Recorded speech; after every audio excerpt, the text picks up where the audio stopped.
어떤 위험성을 갖고 있느냐. 백병원 우종민 교수의 이야기를 여기다 좀 담아놨어요.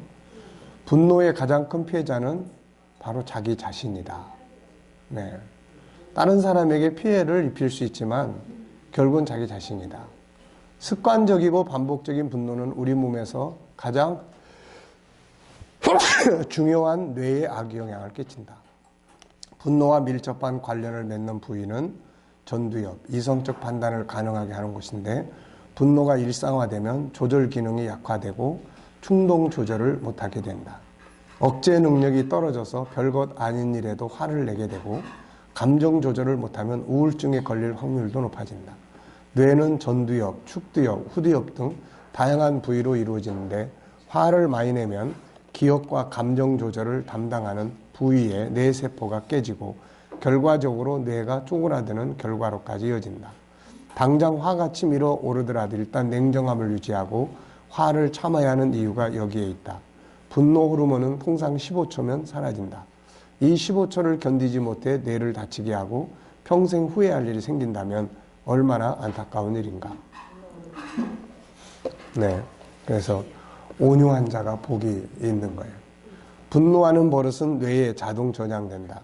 자기에게 불리해지면 무조건 남 탓을 하고 남의 행동이 고의라고 단정짓는다. 걸핏하면 무시당했다며 시비를 건다. 이런 사람은 어떤 상황에서는 쉽게 화를 내고 타인에게도 적대적으로 대한다. 화를 내는 것도 일종의 습관이다. 어느새 화나는 쪽으로 상황을 해석하는 습관이 몸에 밴 것이다. 화가 나면 뇌신경이 흥분하고 스트레스 호르몬이 흘러나온다. 심장이 더 빨리 뛰고 두근거리며 호흡이 가빠진다. 여기까지는 정상 반응이다. 그러나 성격적으로 화를 잘 내거나 분노 중독에 빠진 사람은 신경계통이 남들과 다르게 변한다. 사소한 자극에도 교감신경계가 강한 흥분 반응을 일으킨다. 이런 일이 반복되면 심장병, 고혈압, 동맥경화, 소화장애 같은 질병을 겪게 된다. 오래 살지 못할 확률이 높아지는 셈이다. 뇌세포에도 손상이 온다. 뇌세포가 깨지면 뇌가 위축된다. 아무리 화가 나도 내 뇌세포와 바꿀 만큼 그 일이 중요한지 다시 한번 생각한다면 화를 낼 일이 별로 없을 것이다. 이런 이야기 들어보면 화낼 기분이 아니죠. 하여튼 예수님 말씀대로만 하면 돼.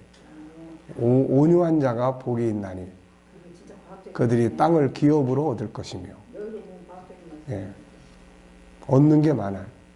윌리엄 레드포드 박사, 공격적인 경향이 높은 사람은 그렇지 않은 사람에 비해서 생명을 위협하는 병에 걸릴 가능성이 높다고 했다. 공격적인 화는 독을 마시는 것과 같다. 그러니까 스스로 독을 들이키고 있는 거예요, 지금.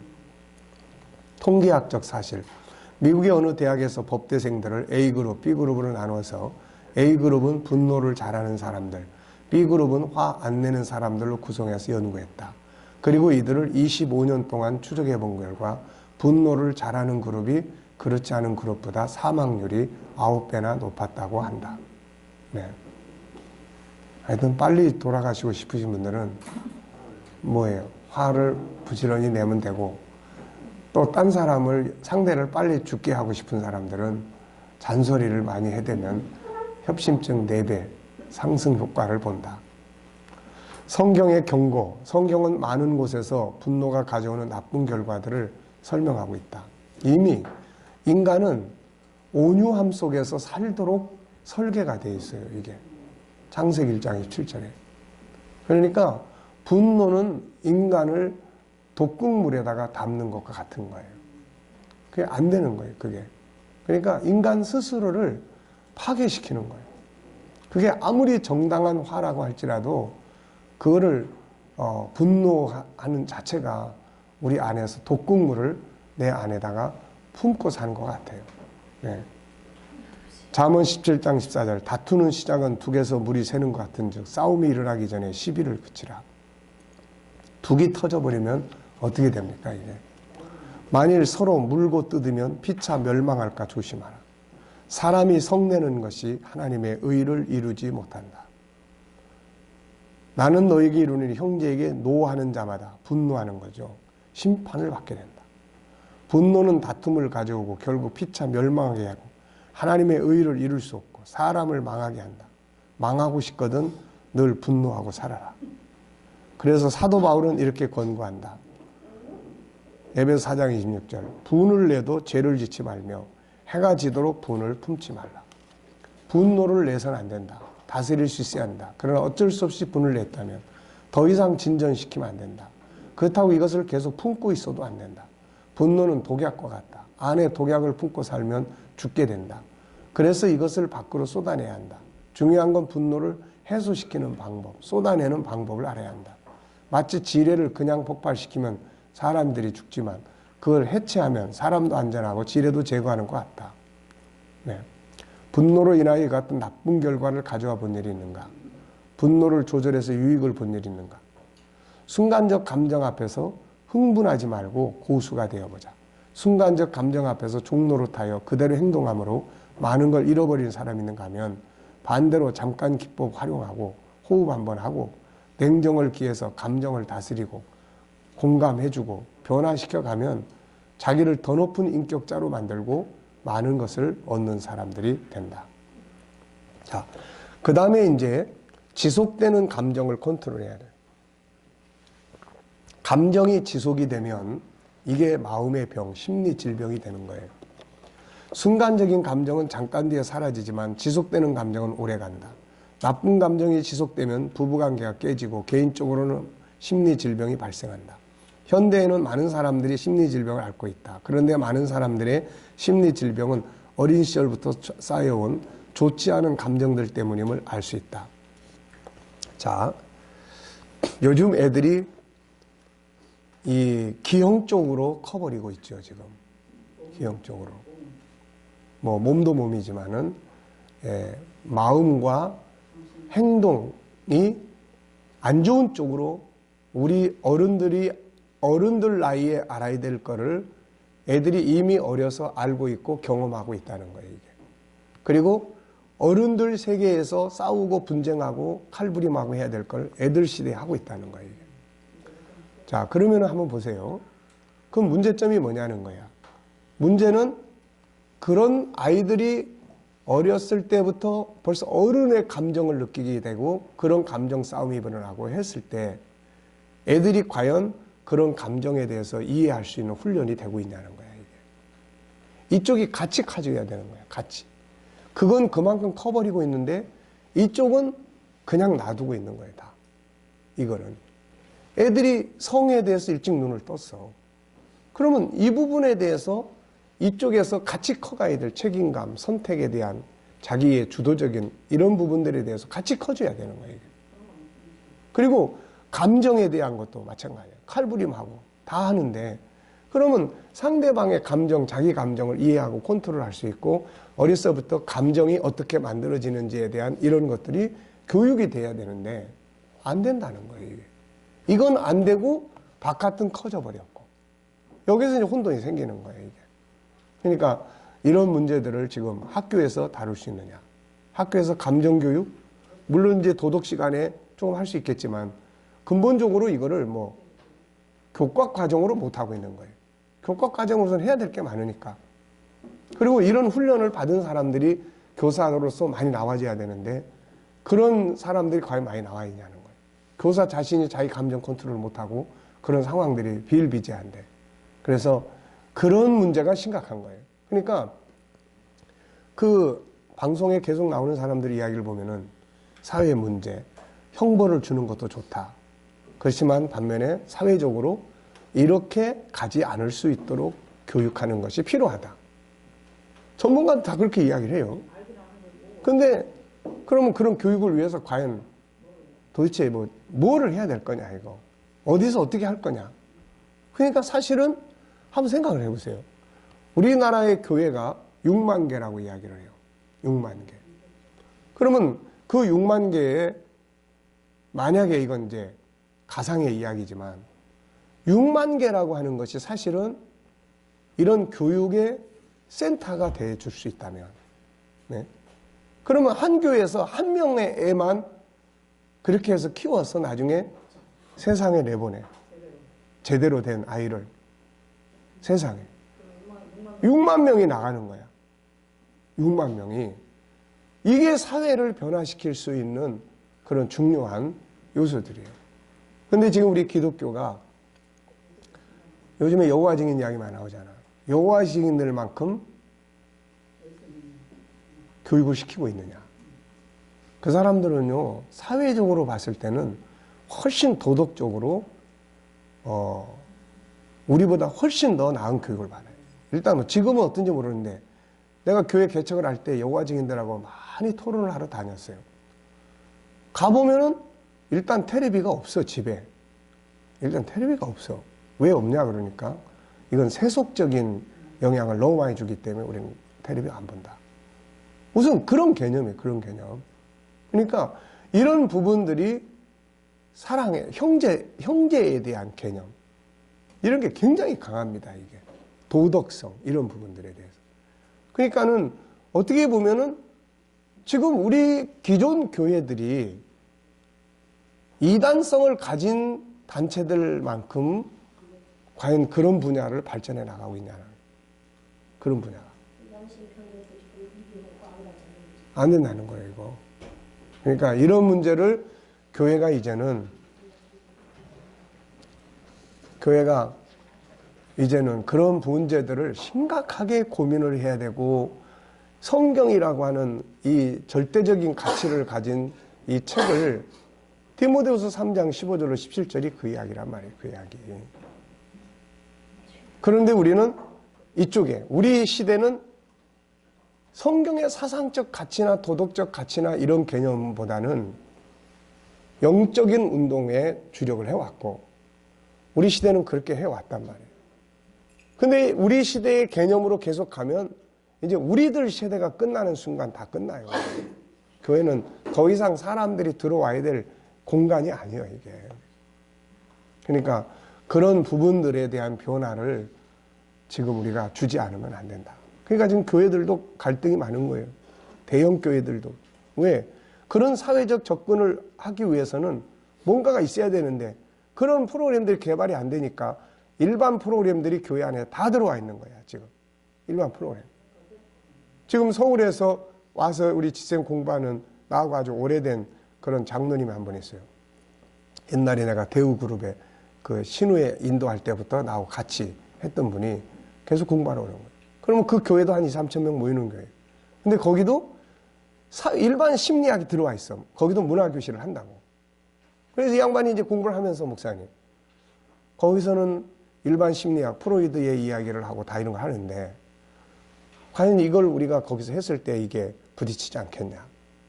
그리고 자기들이 들어보는데 이게 성경하고는 좀 다른 분야고.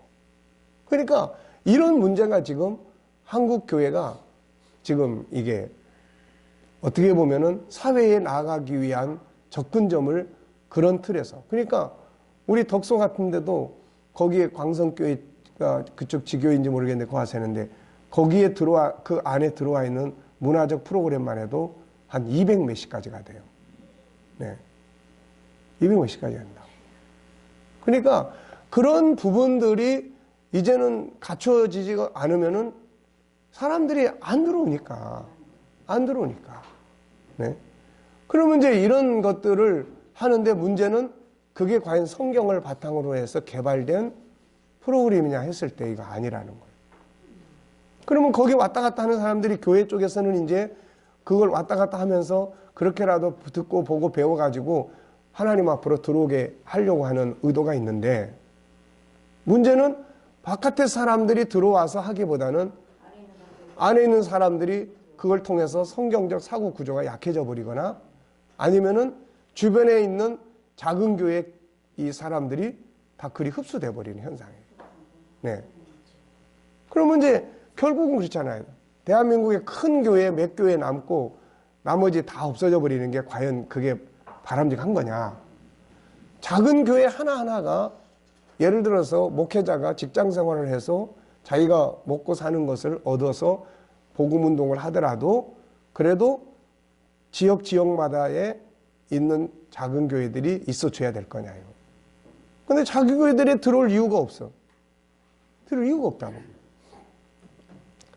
자, 우리 동네도 보면은 우리 교회가 건축이 돼 있고 그 다음에 거기 또 새로 얻어 사는, 또 어느 목사님은 우리가 이미 다 건축됐는데 그 앞에다가 또 이제 상가로 들어왔어. 그래서 참 어떻게 보면은 나는 4층에서 맨날 이제 내려다보면서 과연 현대인들이 저 교회로 들어갈 수 있을까? 그것도 1층도 아니고 2층인가 3층인가 되는데, 그렇다면은 그래서 이제 거기도 나름대로는 전략을 짠 것 같아요. 그래서 1층에다가 이제 반찬집을 오픈을 했어요. 그래서 사람들이 이렇게 오고 가고 할 수 있도록.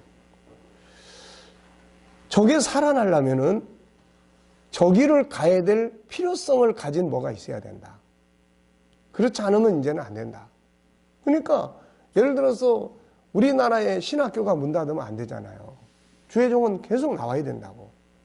그리고 작은 교회들이 살아나야 되는데, 과연 이 작은 교회들이 그러면 그런 큰 교회처럼 그런 문화교실을 열어가지고 몇십 가지씩 강사들 매주 새로 강사들 발굴해서 바깥에 강사들 초빙에다가 거기서 그걸 할 수 있겠냐는 거야.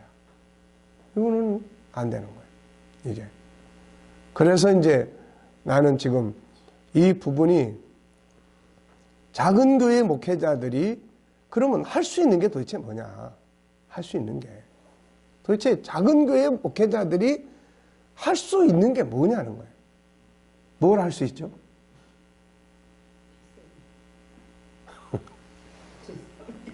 결국은 초등학교 가서 애들 한 명이라도 잡아서 그 부모랑 같이 이 아이를 올바르게 똑바르게 키워줄 수 있는 이 역할밖에 없어. 그러니까 내가 봤을 때는 그거밖에 없는 거야.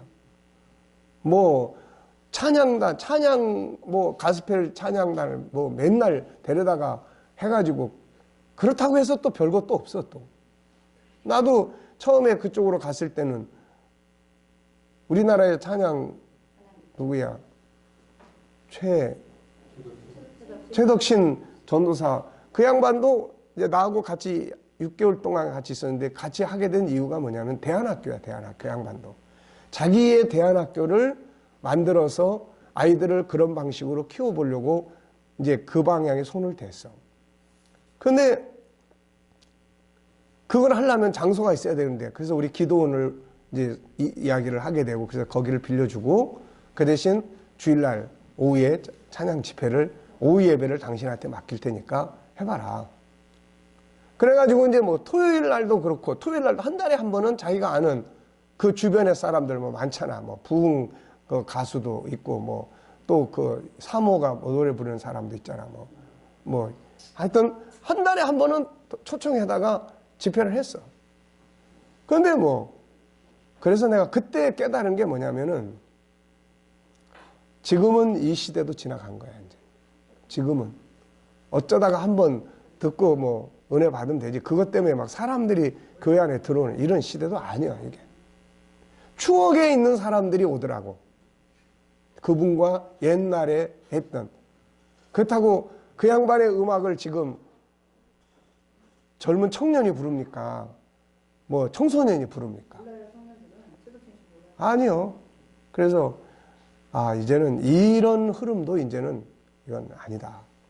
그럼 도대체 뭘 해야 되냐? 우리 작은 교회 목사들이 할 수 있는 일이 도대체 뭐냐? 목사가 할 수 있는 일이 뭐예요? 가르치는 것밖에 더 해요? 가르치는 거. 말할 줄 아는 거. 그게 애들인데 그냥 성경 공부하자고 그래가지고는 안 오니까. 그래서 결국 이 아이들을 다룰 수 있는 이 부분. 왜냐면은 지금도 이제 그 박보실 권사님이 하는 팀 중에 근래에 부부가 이제 와서 자기 애들 둘이 있는데 자기들도 와서 주일날 성경 공부를 하고, 근데 그 시간에 애들을 좀 공부시킬 수 있는 게 있으면 좋겠다 해서 박보실 권사한테 이야기했더니 해보겠다고 그래가지고 애 둘을 교육을 해요. 너무 잘하는 거야, 애들. 너무 잘하는 거야. 이런 애들은 애쓰 키우고 뭐고 잘 교육을 할 수가 있어요. 그리고 변화를 만들어낼 수가 있다. 이런 애들은. 그러니까 내가 개인적으로 만나보거나 그런 애들이 많이 있어요. 개인적으로. 그러니까 교회 학교 안에도 이제 그런 애들이 있을 거고. 그러면 그런 애들을 해서 그렇게 그냥 티칭 정도가 아니라 개인적인 교육과 상담과 이런 부분들을 같이 가줄 수 있고. 그런데 이제 여기에는 누가 같이 움직여줘야 되냐면은 부모가 같이 움직여야 되는 거예요. 부모가. 그래서 부모 교실하고 지금 그래서 요것만 같이 가주면은 뭐 거창한 이런 일보다는 아이들 한둘, 두세 명, 몇 명을 확실하게 해서 나중에는 걔네들이 아예 학원을 안 가고 여기에 집중을 해서 캠프도 그런 애들을 위해서 그 교육을 받는 아이들의 캠프를 따로 해가지고 그런 것들을 바르게 훈련을 시켜서 과연 그게 되는 현장을 만들어내야 되는 거예요. 그러면은 자기 집에서 방에서 개척을 하든 어디서 하든 지금 지난번에 군산에서는 신목사님은 이제 그 부모 교실을 그 지역의 아파트 단지 지역에 있는 구역 모임에서 해서 그 지역에 있는 사람들에게 초청을 해보겠다 이렇게 이야기를 하더라고. 그러면 그게 이제 예를 들어서 교회다 그러면 그 교회에서 부모 교실을 전문으로 하는 교회가 탄생을 해. 어느 아파트 단지 메토실에서. 그러면 과연 어떻게 될까요? 그리고 여기에 효과가 있어서 그러면 그 부모 교실은 반드시 아이들을 교육을 해야 되는데 그 부모 교실은 동기부여니까 그럼 그 다음에 아이들 교육을 해야 되잖아요. 그러면 이 아이들의 교육은 그 부모 교실에 참여하는 사람들이 해야 되는 거예요. 일반 교사들은 이게 애들 무슨 그런 영재교실에 했다 하여튼 뭐가 됐든 간에 해도 일반 교사들은 교육을 못 시키는 거야, 이거는. 부모들이 자기 자식을 자기 손으로는 아니지만 반을 바꿔가지고 이쪽 부모는 예, 저쪽 부모는 예. 이런 방식이 돼줘야 이게 커갈 수 있어요. 그리고 실제적인 가정에서의 변화를 만들어낼 수 있는 거예요, 이게. 실제적인. 그러니까, 물론 또 가봐야 되겠지만은 일단 나는 방향을 그렇게 이제 보고 있는 겁니다. 그래야 한국의 작은 교회들도 사는 거지. 그러니까 이제는 우리가 부모들한테 그랬잖아요. 지난번에 부모 교실 할 때. 부모가 과연 보호자냐, 리더자냐는 거예요. 그러면 지금 교회, 우리 작은 교회 목회자들이 과연 보호자냐, 리더자냐는 거야. 예? 보호자냐, 리더자냐는 거야. 내가 볼 때는 다 보호자 역할이에요. 지키려고 애를 쓰는 거예요. 지키려고. 그들의 가지고 있는 재산은 자식이라고. 그 자식들을 상담해주고 자식들을 개발해줄 수 있는 이런 리더십이 우리한테 있냐는 거예요. 핵심은 지금 거기에 있는데. 핵심은 딴 데 있는 게 아니에요. 우리 또래, 개인, 이런 사람들은 다 뭐 영성, 또 이런 쪽이에요. 이런 쪽도 우리가 강화를 해야 돼. 왜? 그 사람들이 현실적으로는 교회의 기반이 되고 그거 자체가 또 교회의 중요한 하나의 본질이니까. 근데 들어와야 될, 앞으로의 세계가 들어와야 될 그런 방향은 그런 쪽으로 가야 되는 거예요. 그래서 지금 보면은 청년들만을 특화시킨 교회들이 그러니까 성장을 해 간다는 거예요. 그쪽 분야의 애들이 모이니까 이제. 그런 부분에 모이니까. 그러니까 이런 부분들을 지금 우리 교회 리더자들이 보면은 청년들이 모인다 그러면 청년들의 보호자가 아닌 리더자로서의 역할을 하는 지도자가 거기 있단 말이에요, 지금. 그러니까 가는 거야. 그러니까 이런 문제, 이런 부분들에 대한 한마디로 말하면 우리가 신학교 졸업하고 나와서 목회하지만은 과연 리더십이 제대로 있냐는 거죠, 이거. 그러니까 이 리더십을 키우는 이게 지금 한국 교회가 살 길이야, 이게. 근데 이게 안 되면 안 돼요. 뭐 갖다 맡겨놔도 리더십이 안 되면 이끌어가지 못하고 보호는 그래.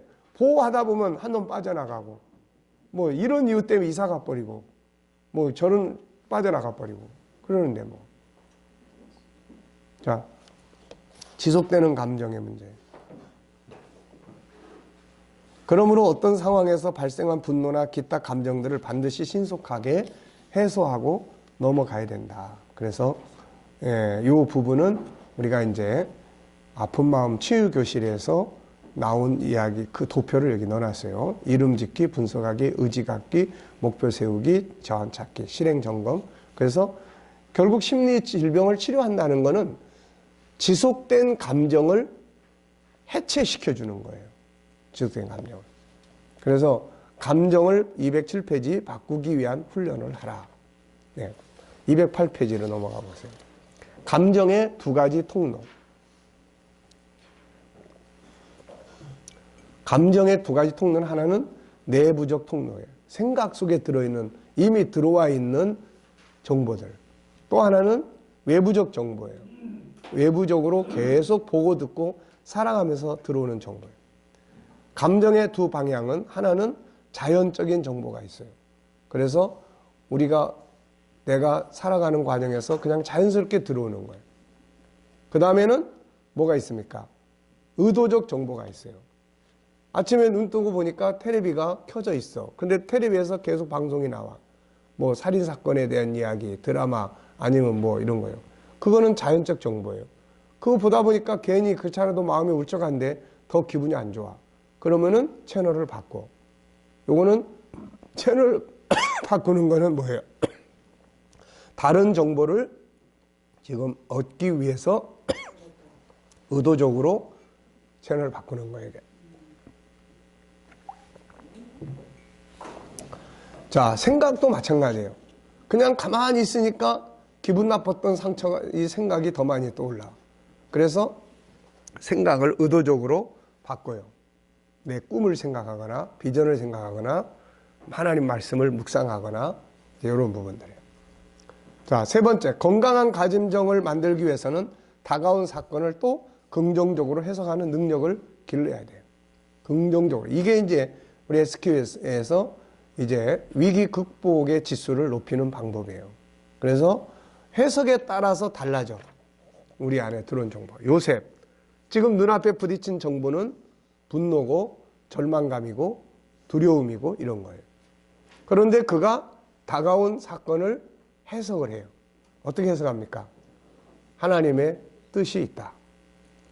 그래서 하나님의 뜻으로 해석을 딱 하니까 이게 뭐 수용할 수가 있고 참을 수가 있고 열심히 할 의지가 생기고 이런 거예요. 이게. 이 부분을 학문적으로 이야기한 사람이 아론백이라는 사람이에요.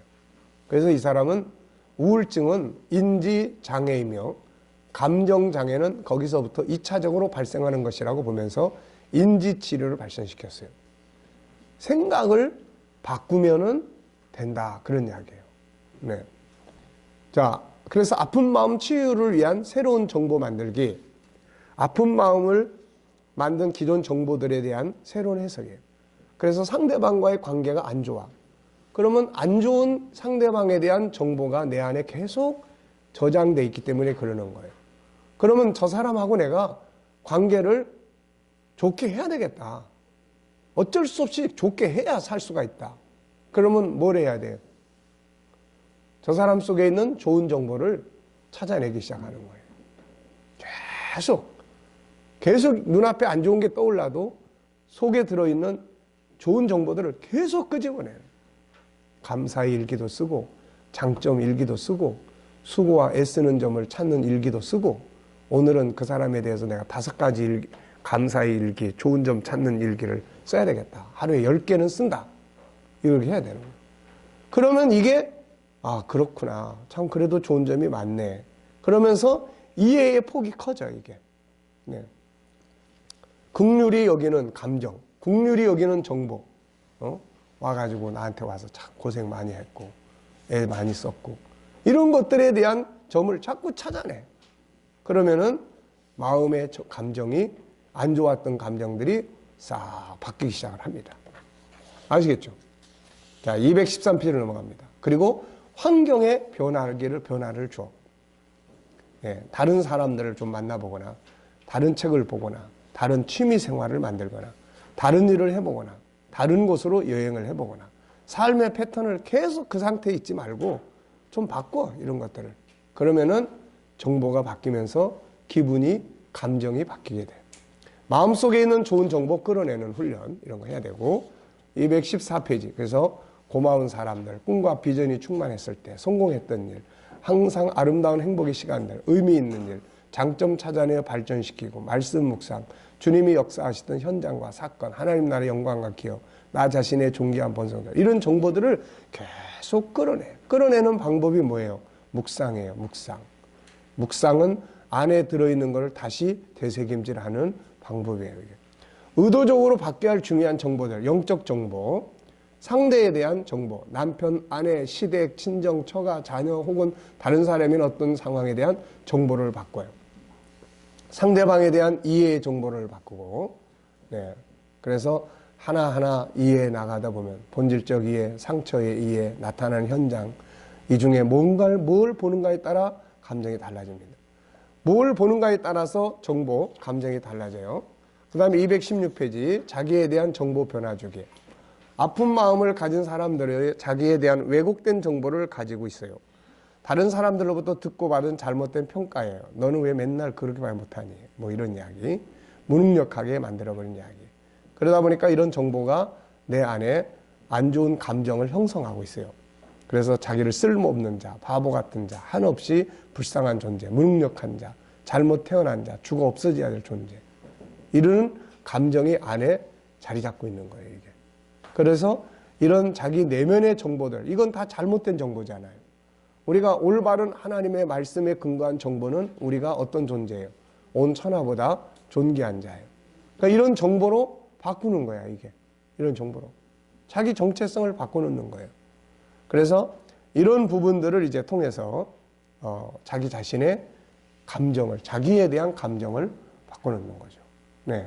자기에 대한 감정이 희망적이면 희망을 품고 살 수가 있지 않습니까? 자, 감정 바꾸기의 세 가지 요소. 첫째, 암송. 네, 둘째, 묵상. 그래서 암송 훈련을 많이 해야 됩니다. 이거. 암송. 하여튼 하나님 말씀 암송하는 거. 소중한 성경 구절들은 암송하는 걸 많이 해야 돼요. 그 다음에 암송한 걸 묵상해야 돼요. 묵상의 어원은 메디칼루스로라는 단어로 약, 메디신의 어원이기도 해요. 약이 몸에서 녹아 혈관을 통해 온몸으로 퍼질 때 치료가 되듯이 거룩한 언어들이 묵상을 통해서 우리의 생각과 의식, 무의식, 잠재의식, 영혼 속에 또 신경 조직 속에 깊이 스며들면서 우리가 변화가 오기 시작하는 거예요, 이게. 네. 그래서 음미해야 돼요. 묵상해야 되는 거예요. 셋째는 자기 정체성을 외쳐야 돼요. 나는 이런 사람이야. 네. 그래서 219페이지. 서로에 대한 다음의 내용에 대해 외치기를 시작해라. 내 남편, 내 아내는 정말 좋은 사람이다. 그의 장점, 좋은 점들은 이런 거다. 그의 장점은 이런 거다. 외쳐야 되는 거예요, 이게. 자, 다음 장으로 그냥 바로 넘어가겠습니다. 위기 극복의 능력 키우기. 자, 위기 극복의 능력을 키워야 돼요. 부부지간의 위기 극복이, 위기가 반드시 옵니다. 모두에게 있는 삶의 위기. 우리가 살고 있는 세상은 창조된 본래의 세상이 아니라 창세기 3장의 인간이 범죄한 후에 이루어진 망가진 세상이에요. 창세기 4장에서부터는 망가진 세상의 아픈 모습을 보여줘요. 물질 문명, 약육강식, 다툼과 분쟁, 살인, 쾌락과 향락, 다처주의, 질병과 죽음 등 본래의 창조의 질서가 사라지고 인간들이 만든 고통의 질서들이 지배하는 세상이 된 거예요. 이 속에서 살아가는 모든 사람들의 항상 위기가 따라요. 그래서 어떤 사람은 세상의 삶을 고해라고 하죠. 그러므로 결혼해 살다 보면 당연히 여러 가지 이유들로 인해 부부 사이에 위기, 가정의 위기가 옵니다. 문제는 다가온 위기가 아니고 위기를 전화위복으로 바꾸는 능력을 키우지 못했다는 데 있는 거예요. 네. 위기가 오는 거는 자연스러운 일이에요.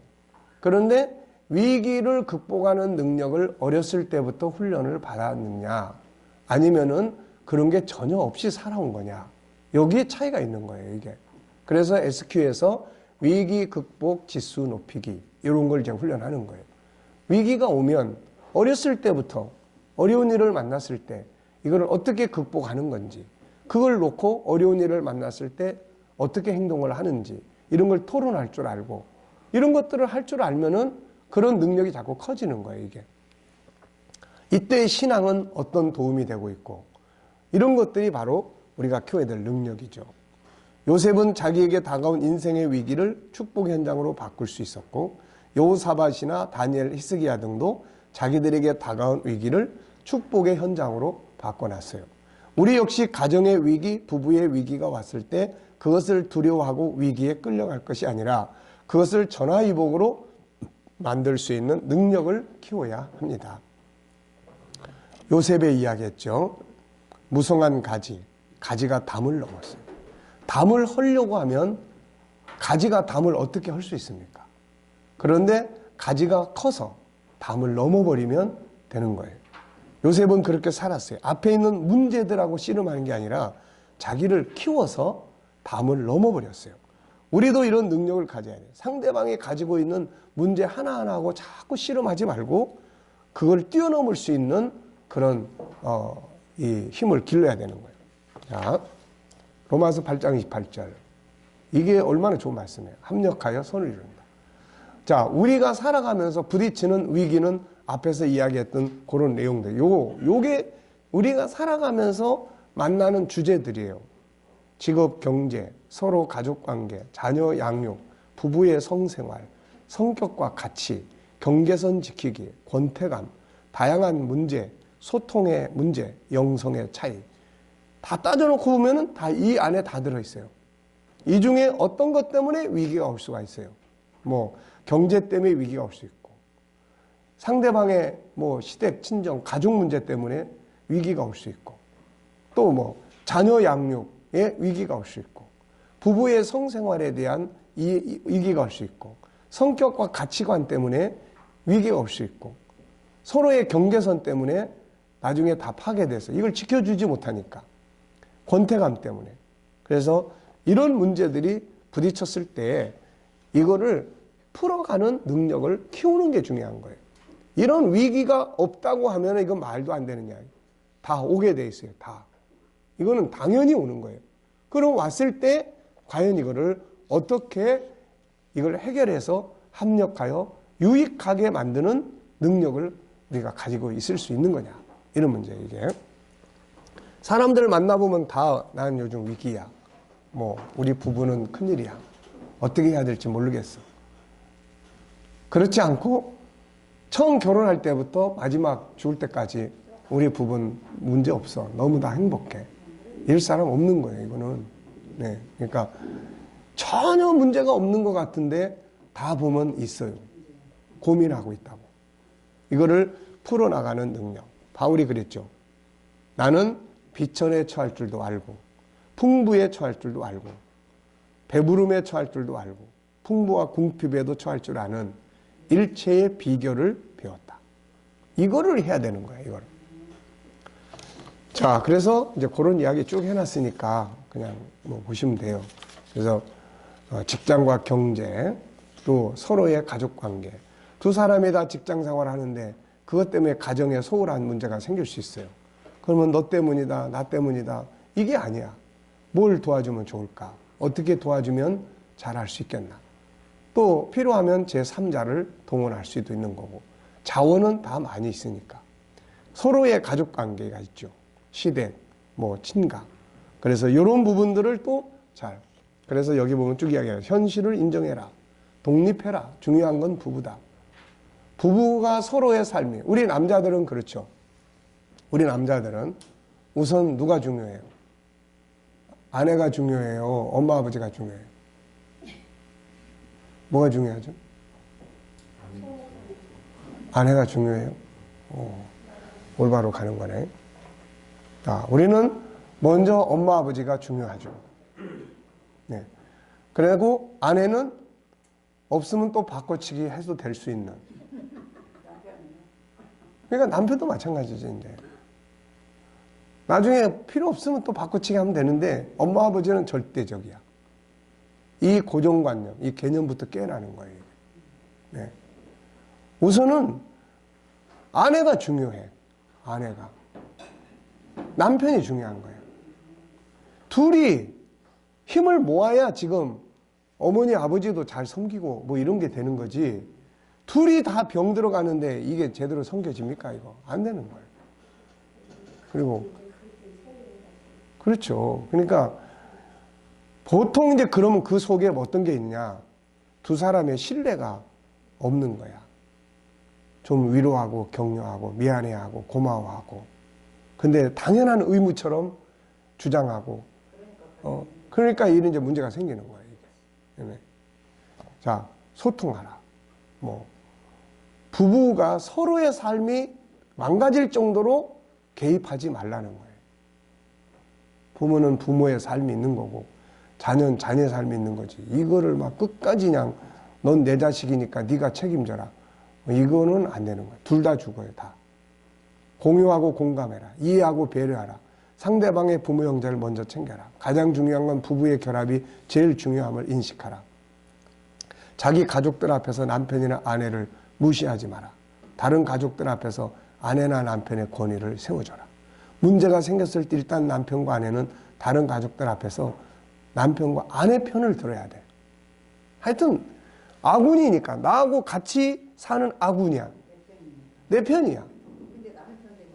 그런데 가서 어머님 편만 들다가 아내에 대한 마음을 다 그냥 깨트려가지고 집에 돌아와 이제. 그러면 이 마음을 가지고 남편한테 잘할 수 있겠어요? 자식한테 잘할 수 있겠어요? 다시 어머니한테 잘할 수 있겠어요? 안 되는 거야, 이거. 자, 자녀 양육.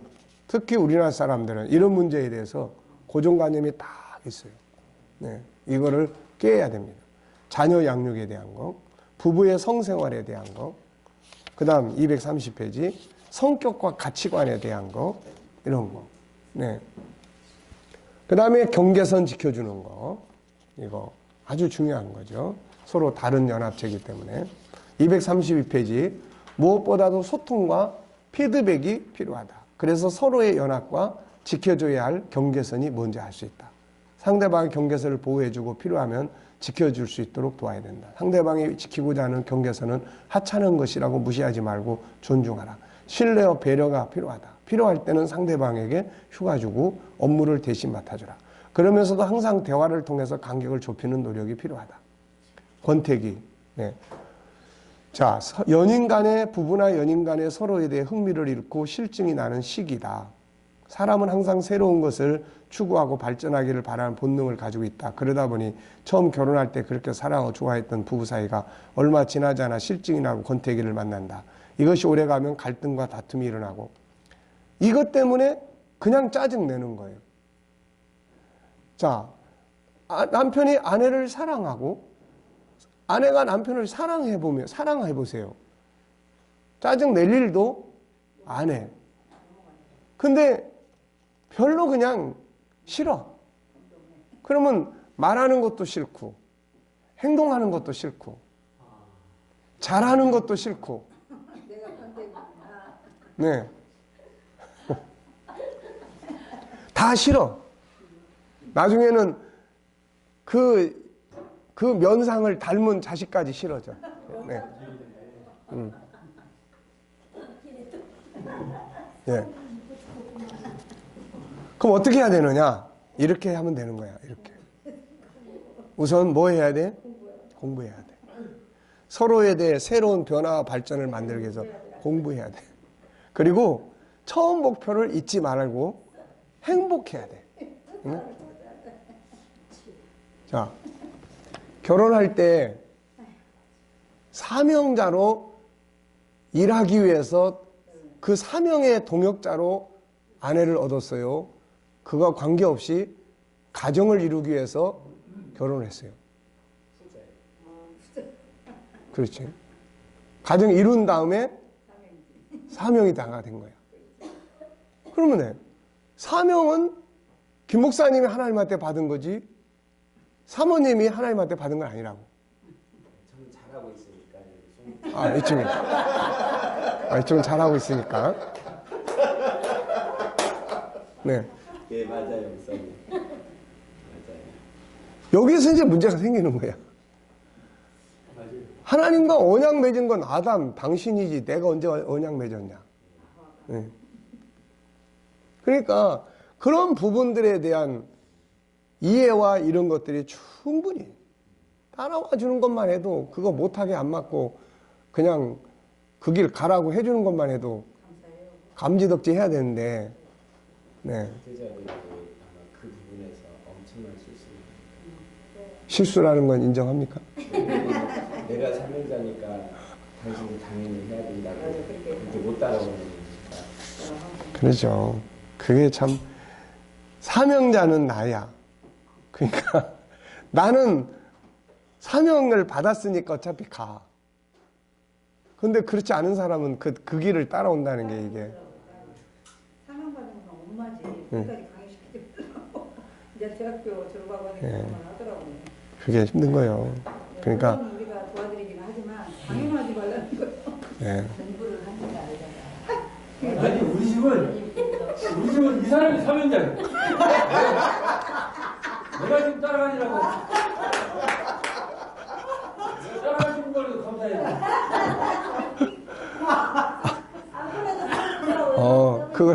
그것도 말이 되네. 예. 하여튼 따라가느라고 얼마나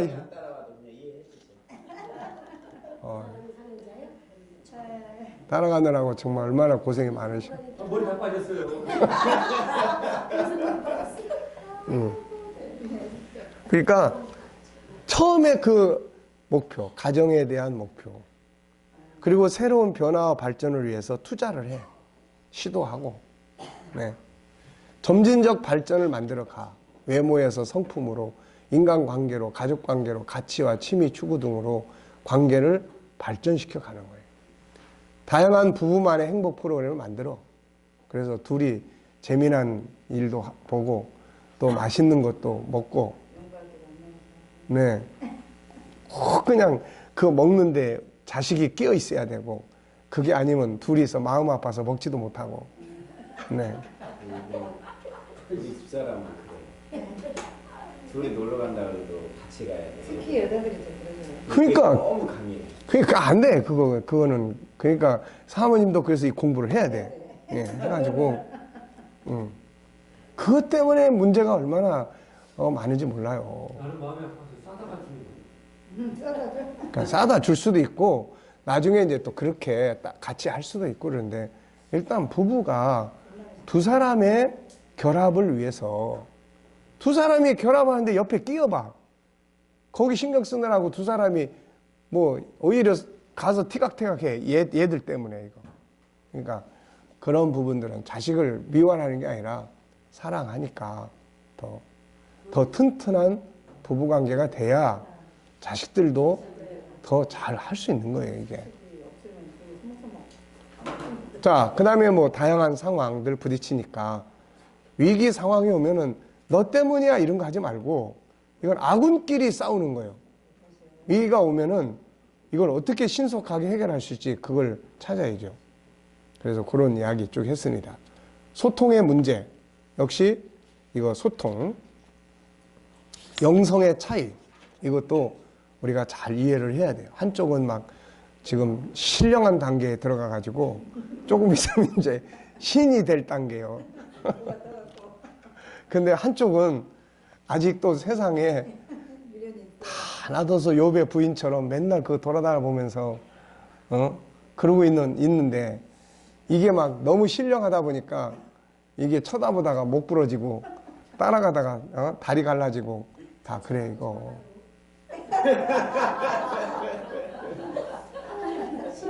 네. 그러니까 성경은 계속 그 이야기예요. 약한 자를 이해하고 용납하고. 네? 근데 자기한테 맞춰. 자기한테. 나는 막 지금 철학 기도도 할 수 있고 막 40일 뭐 또 막 작정 기도 막 다 할 수 있는 능력이 그만큼 된 사람인데 저 사람은 아직까지 그런 건 신앙으로 보질 않아. 근데 그냥 안 쫓아온다고 맨날 들들 볶고 그러면은 맨날 전쟁이었죠. 네, 이런 거 이해해야 됩니다. 자, 그래서 여기에 5개의 위기 극복이 할 때 우선 소통해야 된다. 하여튼 소통이에요. 우리가 지금 이런 문제들이 있는 것 같은데 어떻게 풀어갈지 한번 생각하자.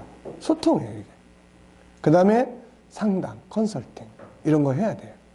그리고 다름의 원칙을 이해를 해야 되고 생각과 가치의 변화를 가져와야 돼요. 절대로 고정관념 때문에 만들어진 것들이 고정관념 그대로 있으면은 해결이 안 돼요. 그러니까 내려놓는 거예요.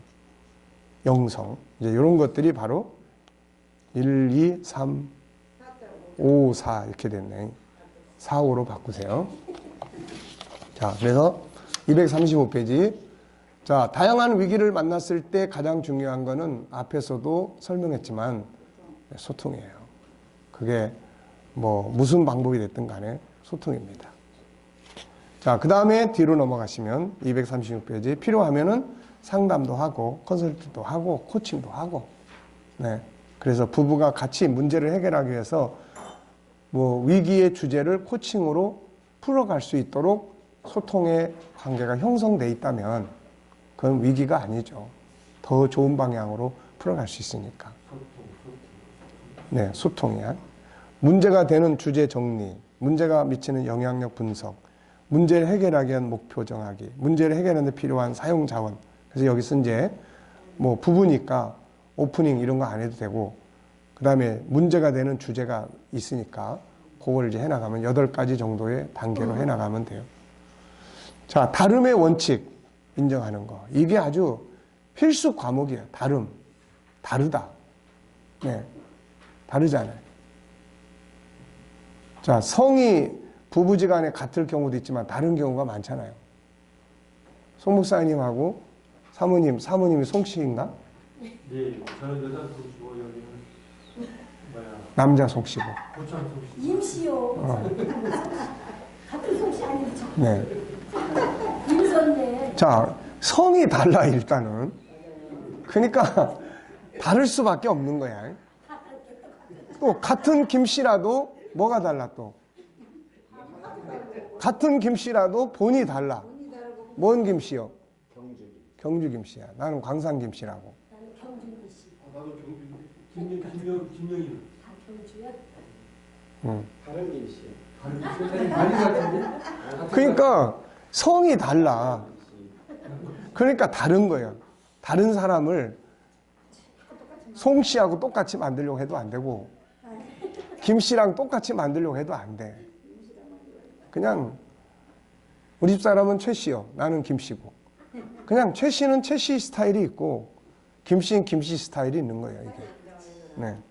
그거를 이해하고 인정하라. 그 다음에 238페이지 생각과 가치의 변화. 네. 이거 바꿔야 되고 마지막 방법은 영성이다. 그러니까 네. 자, 다음 장 마지막 장입니다. 네. 바로 그냥 진행하죠. 예, 영성은 뭐 우리가 잘하는 화장실? 아, 그러면은 네, 그러면은 5분만 휴식하겠습니다.